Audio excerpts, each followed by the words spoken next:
Hello everyone. Last class के अंदर हमने डबल फर्टिलाइजेशन में एम्ब्रियो ओव्यूल के अंदर एंट्री कैसे होती है वो पढ़ ली थी। एम्ब्रियोसेक के अंदर एंट्री हमें पढ़नी थी। तो ओव्यूल क्या था, जैसा कि आपको मैंने बताया था यहाँ पे ये स्ट्रक्चर कि जो येलो वाला पूरा पोर्शन है ये ओव्यूल है।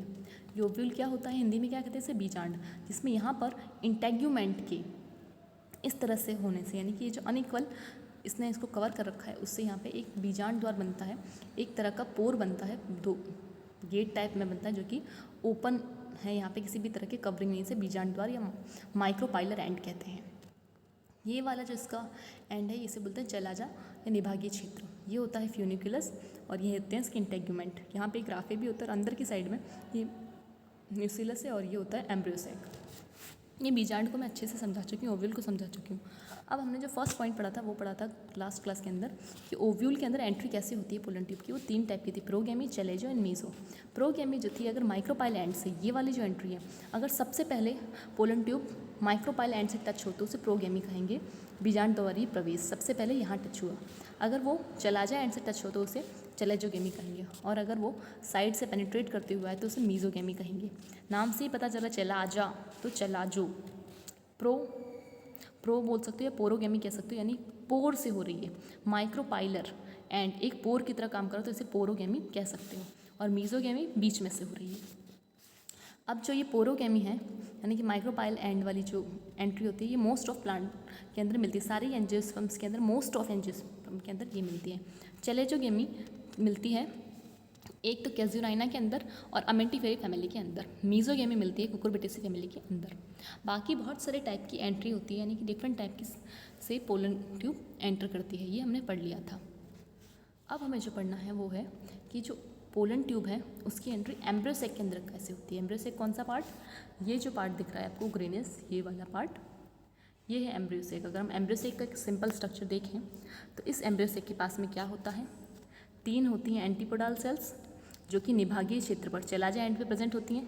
बीच में होते हैं 2 सेकेंडरी न्यूक्लियाई। सेकेंडरी न्यूक्लियाई कैसे बने, एक न्यूक्लियाई इस जगह से आया हैप्लॉइड और एक न्यूक्लियाई यहाँ से आया, और ये दोनों फ्यूज़ होके बना देते हैं सेकेंडरी न्यूक्लियाई। यहाँ तक हुआ। और जो सी वाला यहाँ पे होता है एग एपरेटस, जिसमें ये जो 2 सेल्स हैं, ये होती हैं सिनर्जिड सहायक कोशिकाएं, और ये जो सेल है ये वाली छोटी सी आपको जो ऊपर वाला पोर्शन दिख रहा है, ये देखो सब में, ये होती है एग सेल। तो इस तरह से स्ट्रक्चर होता है जिसे हम लिखते हैं मोस्टली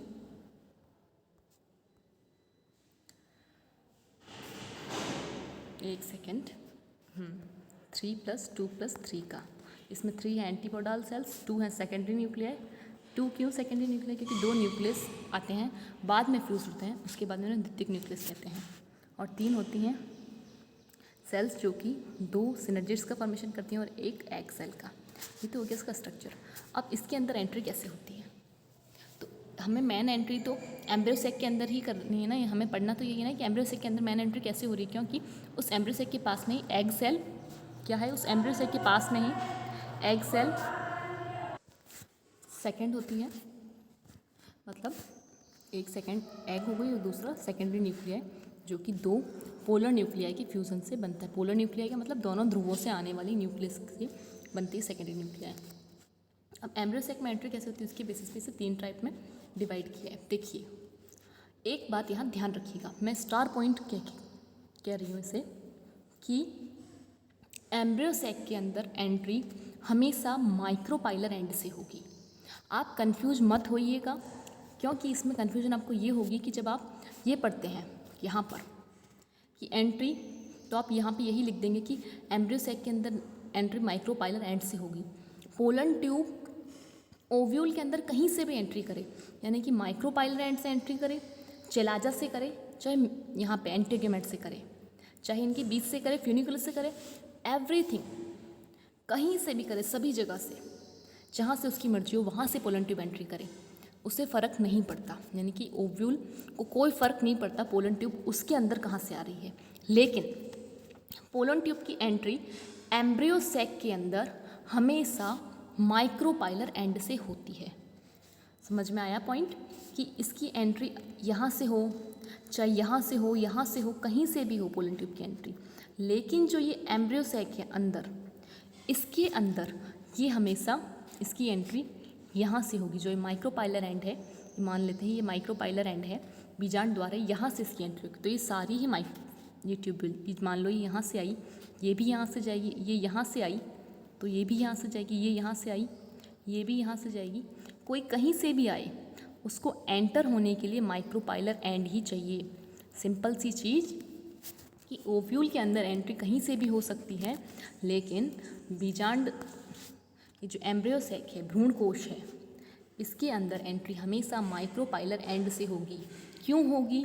क्योंकि माइक्रोपाइलर एंड पर क्या प्रेजेंट होता है? Egg apparatus. एग एपरेटस में क्या होता है? एग सेल्स और सिनर्जिड्स।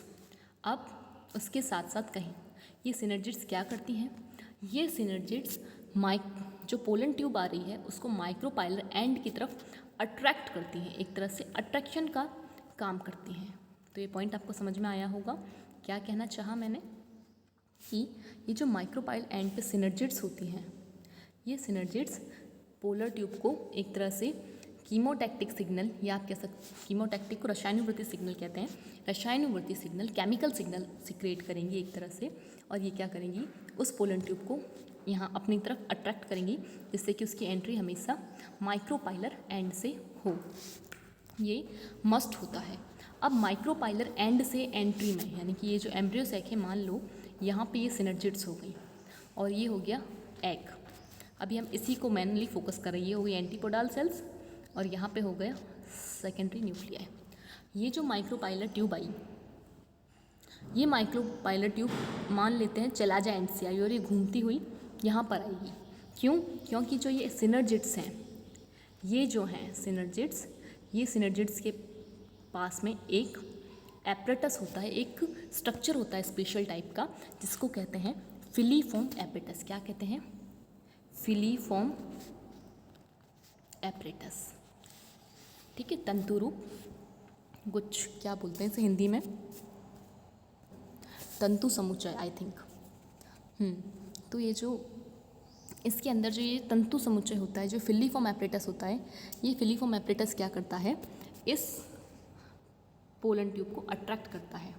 तो अगर हम एक सिंपल सी इसकी स्ट्रक्चर देखें सिनर्जिड का, तो हमें कुछ इस तरह का स्ट्रक्चर दिखता है कि ये सिनर्जिड्स है, तो इसके अंदर इस तरह से यहाँ पे फिलीफॉर्म एपरेटस होगा, जिसका न्यूक्लिया यहाँ पे होगा। ये फिलीफॉर्म एपरेटस एक तरह से इस तरह से स्ट्रक्चर होता है, ये पोलन ट्यूब को अट्रैक्ट करेगा। अब जैसे ही पोलन ट्यूब यहाँ आती है, तो पोलन ट्यूब के यहाँ आने के बाद अगर हम जनरल बात करें, यानी कि जैसा कि मैंने आपको बताया कि हम जब से एम्ब्रियोलॉजी पढ़ रहे हैं, हम हमेशा कहते हैं कि एक टिपिकल वाला लेके चलते हैं और बाकी के वेरिएशंस। टिपिकल वाला हमेशा सेम रहेगा। टिपिकल उसको माना जाता है जो मोस्ट ऑफ के अंदर होता है। तो टिपिकल हम हर एक में पढ़ रहे हैं। वैसे ही अगर हम इसकी बात करें तो इसके अंदर टिपिकल के अंदर कहें तो माइक्रोपाइलर एंड से जब एंट्री करती है पोलन ट्यूब, तो ये सबसे पहले जो दो सिनर्जिड्स होती हैं, ये जो दो सहायक कोशिका हैं, इनके बीच से एंट्री करेगी, यहाँ से एंट्री करेगी। उसके बाद में ये एक सिनर्जिड के अंदर एंटर हो जाएगी, क्योंकि उसका फिलीफॉर्म एपरेटस इसको अट्रैक्ट करेगा। उसके बाद ये यहाँ पे रप्चर हो जाएगी। तो इसे ऐसे देख के चलिए कि ये है अगर पोलन ट्यूब, एक सेकेंड, ये है सिनर्जिड्स और ये है एम्ब्रियो सैक। तो जैसे ही ये पोलन ट्यूब आई, ये पोलन ट्यूब पहले यहाँ एंटर करेगी और उसके बाद यहाँ एंट्री के बाद में ये इसके अंदर एंटर कर जाएगी। इसके बाद में ये पोलन ट्यूब रप्चर होगी। तो इसका आगे का स्ट्रक्चर मैं पेन से बना देती हूँ कि इसके अंदर एंटर होगी और अब ये पोलन ट्यूब यहाँ पर आने के बाद रप्चर होगी, क्योंकि इस फिलीफॉर्म एपरेटस और ये जो सिनर्जिड्स है इसके अंदर प्रेशर होता है, यानी कि ये एक तरह से इसे एक्साइटेड करती है और ये इसको रप्चर होने के लिए मतलब रप्चर होने के लिए ये रिस्पॉन्सिबल है। तो इसमें इतना ज़्यादा प्रेशर राइज होती है, ये हाइड्रोस्टैटिक प्रेशर लगता है इसको कि ये रप्चर हो जाएगी। और रप्चर होने के बाद इसके अंदर से दोनों मेल गैमेट फ्री हो जाएंगे और ये मेल गैमेट यहाँ से ये फिर सिनर्जिड्स धीरे धीरे क्या हो जाएगी, खुद भी फट जाएगी। एक ही सिनर्जिड्स हटानी है हमें और ये सिनर्जिड्स खुद भी डिसइंटीग्रेट हो जाएगी। तो इसमें से एक न्यूक्लियाई जो है, यहाँ पे सेकेंडरी न्यूक्लियाई होगा, ये ऐसे मानो, तो एक मेल न्यूक्लियाई तो एग सेल से और दूसरा मेल न्यूक्लियाई इस सेकेंडरी न्यूक्लियाई से फ्यूज़ हो जाएगा। ये कॉमन चीज़ है। अब हम बात करते हैं इसके अंदर एंट्री में वेरिएशन कि जो पोलन ट्यूब की एंट्री है, ये पोलन ट्यूब की एंट्री एम्ब्रियो सेक के अंदर आएगी तो माइक्रोपाइलर की तरफ से ही, लेकिन अब माइक्रोपाइलर की तरफ से आ गई, यहाँ से आ गई तो, या फिर कहीं से भी, एक ये ले लेते हैं और एक यहाँ से ले लेते हैं और एक यहाँ से ले लेते हैं, कहीं से भी कोई भी रीज़न हो, चाहे ये वाला हो, चाहे ये हो, चाहे ये, कोई भी तरफ से आई, अब ये इस एम्ब्रियो सेक के अंदर एंट्री करेगी। और इस एम्ब्रियो सेक के अंदर कहाँ से एंट्री करेगी, इसके अंदर दो सिनर्जिड्स हैं, ये एग एपिडस पूरा, ये सेकेंडरी न्यूक्लियाई और ये एंटीपोडाल सेल्स। तो हो सकता है कि ये एग सेल एंड सिनर्जिड, एक सिनर्जिड और दूसरी एग सेल के बीच में से एंट्री करें। कैसे एंट्री करें कि ये देखिए, ये है सिनर्जिड और ये है एग सेल। तो हो सकता है कि ये इनके बीच में से ऐसे एंट्री करें, यहाँ पर ऐसे मान लो ये ऐसे एंट्री करें, ठीक है। ये एक एग सेल हो गई और ये हो गई एक सिनर्जिड, इसके बीच में से एंट्री करें। या हो सकता है, पूरा क्लियर कर लेते हैं कि ये एग सेल, ये सिनर्जिड है, इसको एग ही लिख देते हैं, इसके ऊपर ध्यान रखना, और ये एस सिनर्जिड। तो फर्स्ट कि एग सेल एंड एक सिनर्जिड के बीच से एंट्री करें, ये एग सेल और सिनर्जिड के बीच से एंट्री करें।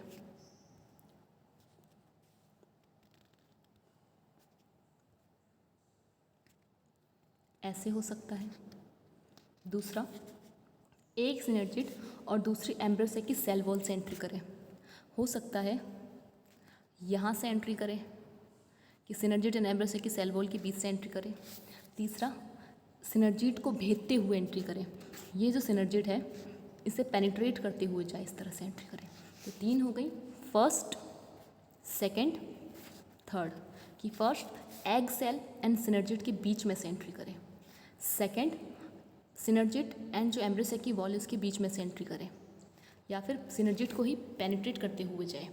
ये 3 पॉइंट समझ में आ गए होंगे आपको। अब जो ये तो हो गए टाइप्स कि ये हो सकता है, ये हो सकता है, ये हो सकता है, लेकिन अगर हम कॉमन कहें कि जो मेनली सिनर्जिड्स की एंट्री होती है वो मेनली जो पोलन ट्यूब की एंट्री होती है वो दो सिनर्जिड्स के बीच में से होती है, जिनके लिए फिलीफोम एपरेटस उन्हें अट्रैक्ट करने का काम करता है। और जैसे ही सिनर्जिड्स के बीच से पोलन ट्यूब एंट्री करती है, ये है सिनर्जिड्स और ये पोलन ट्यूब, ये है सिनर्जिड्स और ये एक्सेल। तो जैसे ही पोलन ट्यूब यहाँ पे एंट्री करती है इनके बीच से, कुछ टाइम के थोड़ी इन दोनों के बीच से एंट्री करने के बाद ये एक सिनर्जिड के अंदर एंटर हो जाती है। उसके बाद में इसके अंदर जो फिलीफोम एपरेटस ही तो अटैक करता है, ये रप्चर होगी और जो प्रोसेस मैंने बताया दोनों मेल गेमेट्स फ्री हो जाएंगे। ये होता है यहाँ पर। ये आपको पॉइंट समझ में आ गया होगा, इसे आप इस डायग्राम के थ्रू समझ लीजिए। ये देखिए यहाँ पर इसने कहाँ से एंट्री करी, ये दोनों सिनर्जिड्स हैं, इनके बीच से एंट्री करेगी। उसके बाद ये जो आपको स्ट्रक्चर दिख रहा है, ये वाला स्ट्रक्चर, ये है फिलीफोम एपरेटस। एक सिनर्जिड का स्ट्रक्चर देखो, उसके पास क्या क्या है। ये है न्यूक्लियस, ठीक है, ये है वैक्यूल और ये है फिलीफोम एपरेटस। जो न्यूक्लियस होता है वो फिलीफोम एपरेटस के पीछे की तरफ प्रेजेंट होता है।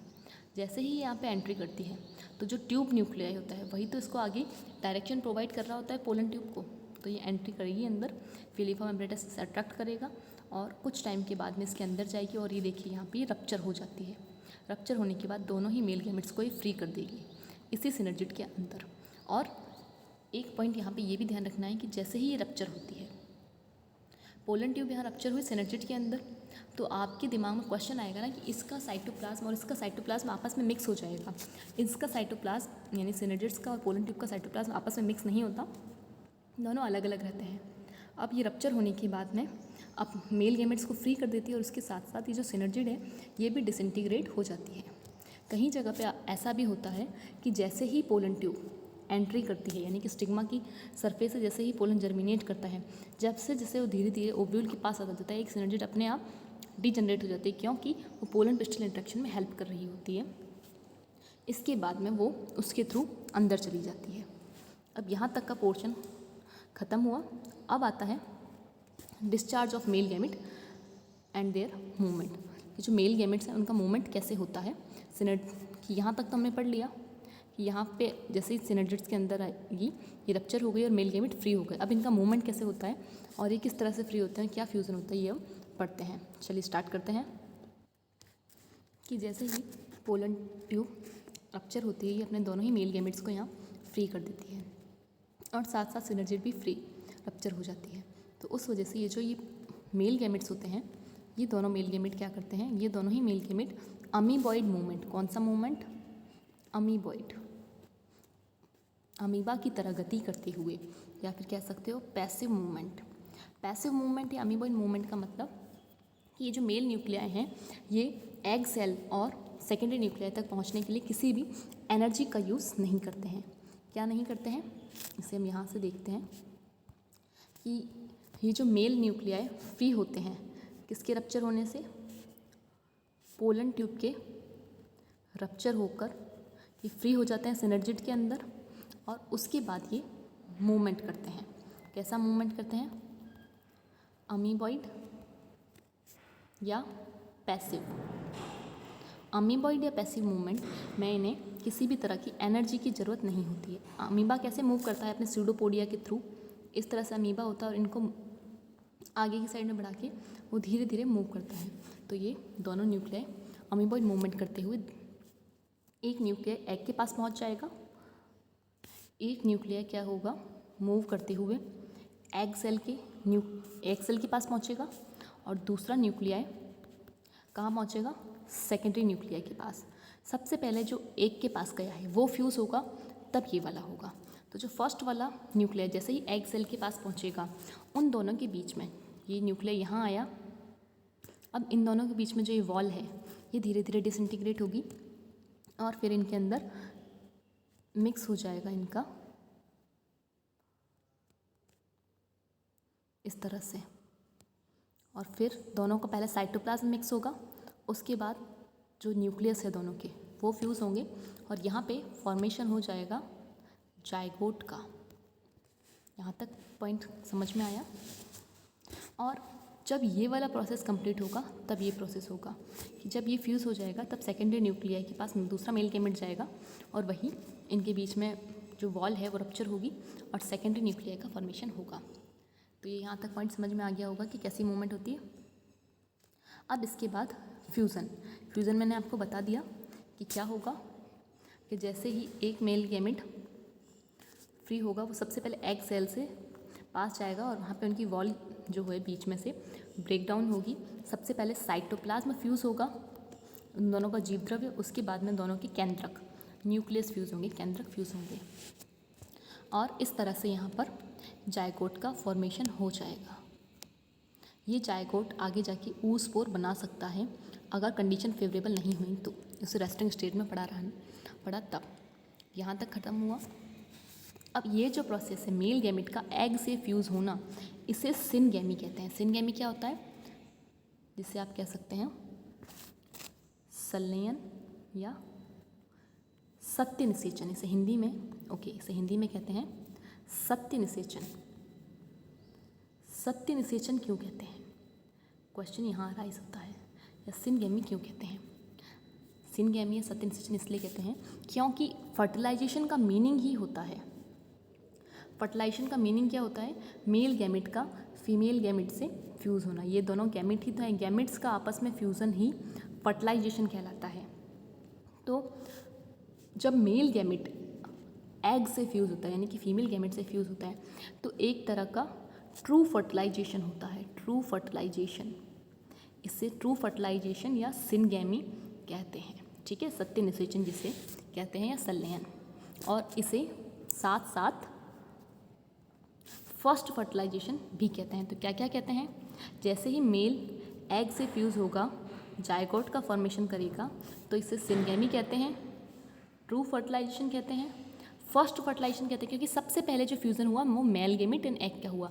देखिए दोनों ही न्यूक्लियाई फ्री तो हो गए थे सिनर्जिड के अंदर, लेकिन सबसे पहले जो ये न्यूक्लियाई है वो जाएगा एग से फ्यूज़ होने, और अगर इन दोनों के बीच में फ्यूज़न होगा तभी ये न्यूक्लियाई मूव करते करते जो जा रहा है सेकेंडरी न्यूक्लियाई के पास फ्यूज़ होगा।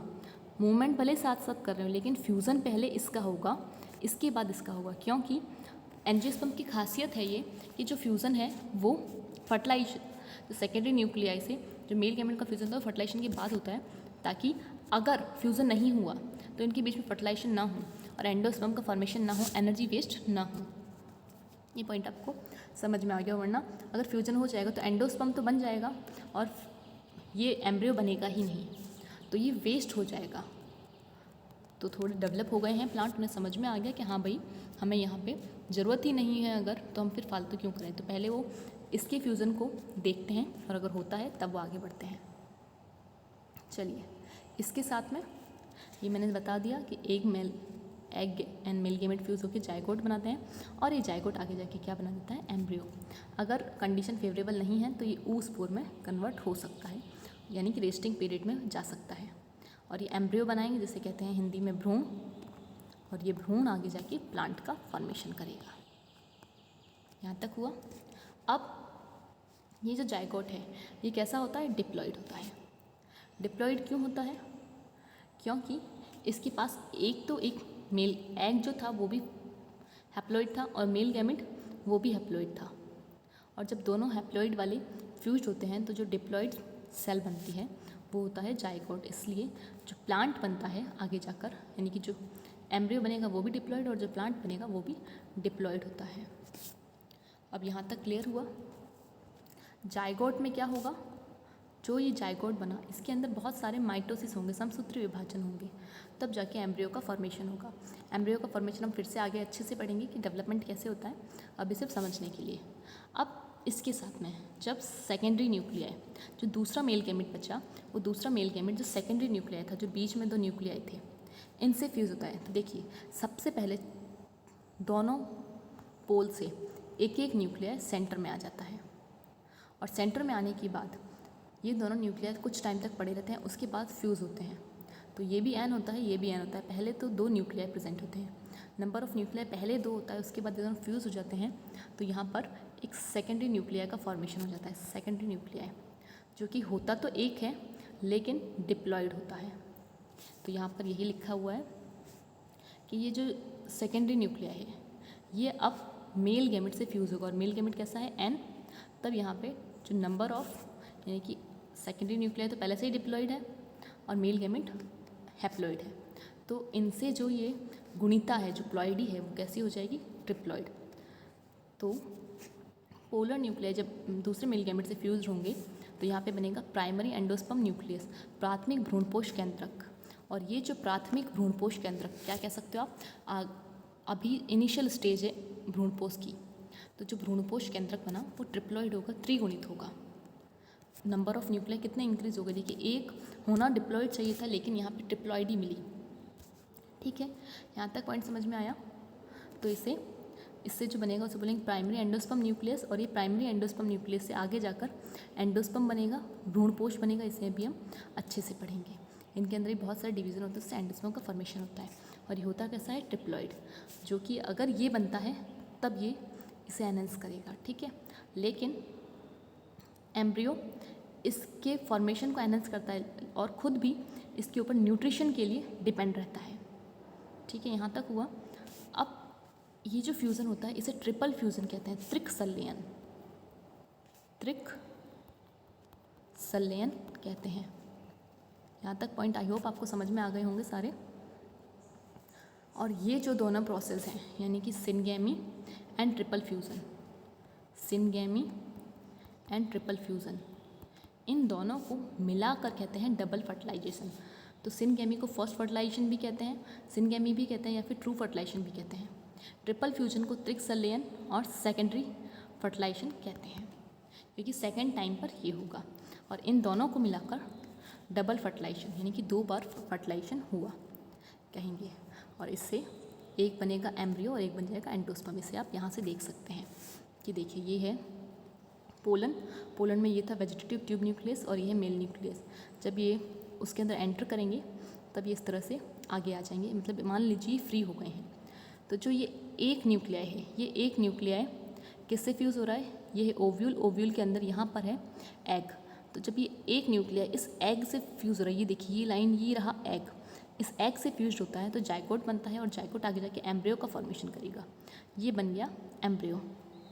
और जो दूसरा न्यूक्लियाई है वो किससे फ्यूज होता है, दूसरा न्यूक्लियाई फ्यूज होता है एंडोस्पर्म के सेकेंडरी न्यूक्लियाई से, मतलब इस एम्ब्रियो सेक के सेकेंडरी न्यूक्लियाई से, और फॉर्मेशन करता है एंडोस्पर्म का।